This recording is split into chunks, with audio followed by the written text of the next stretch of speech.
বৃহস্পতিবার ছাত্র বিক্ষোভে নাগরিক ভোগান্তির পরদিন আর সড়কে অবস্থান না নেওয়ার ঘোষণা দিয়েছিল একটি বিশ্ববিদ্যালয়ের শিক্ষার্থীরা।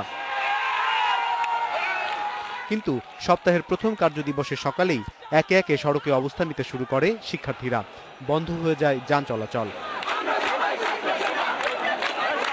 শিক্ষার্থী নয়, ভ্যাট দেবে বিশ্ববিদ্যালয়।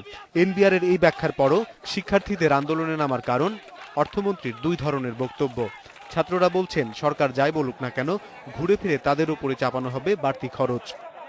শিক্ষা তো মৌলিক চাহিদা, এটার উপর কেন ভ্যাট হবে? আমার ছাত্রদের আমি এসএমএস করেছি, তাদের ভ্যাট দিতে হবে না, এইবারও না, কোনো সময় না। আর কি বলবো? হ্যাঁ, না জানলে কি করবো, এটা তাদের ব্যাপার। তাদেরকে এটাও বলেছি যে ইউনিভার্সিটিটা খুব ভালো চলছে, দেশে বিদেশে খুব সুনাম আছে, এটাকে এই সুনামটা নষ্ট করার জন্য সমস্ত আন্দোলনটা এখানে নিয়ে আসে।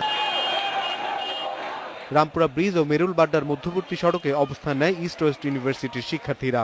এতে প্রগতি সরণি ও রামপুরা থেকে মৌচাকমুখী সড়কে যান চলাচল বন্ধ হয়ে যায়।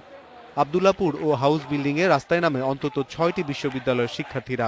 তাদের অবরোধের কারণে টঙ্গীর দিক থেকে যাতায়াত বন্ধ হয়ে যায়। আমরা যতদিন না পর্যন্ত ভ্যাট তুলে না নিবে ততদিন না পর্যন্ত আমরা এভাবে আন্দোলন করে যাব 10:30 তলে নাগাদালে 6টা পর্যন্ত। এটাই আমাদের আন্দোলনের মূল কর্মসূচি এবং আমাদের যে একটাই দাবি, সেটা হচ্ছে আমাদের ভ্যাট মুক্ত শিক্ষাঙ্গন। ধানমন্ডিতে অন্তত 12টি বেসরকারি বিশ্ববিদ্যালয়ের শিক্ষার্থীরা সকালে মানববন্ধন করে ফুটপাথে। পরে 27 নম্বর সড়কের দুই মাথায় অবস্থান নেয় তারা।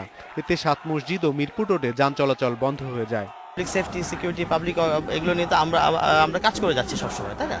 তো আমরা আপনার এই বিষয়টা নিয়ে আমরাও উদ্বিগ্ন। নাগরিক ভোগান্তি সত্ত্বেও কোথাও পুলিশ বিক্ষোভকারীদের বাধা দেয়নি।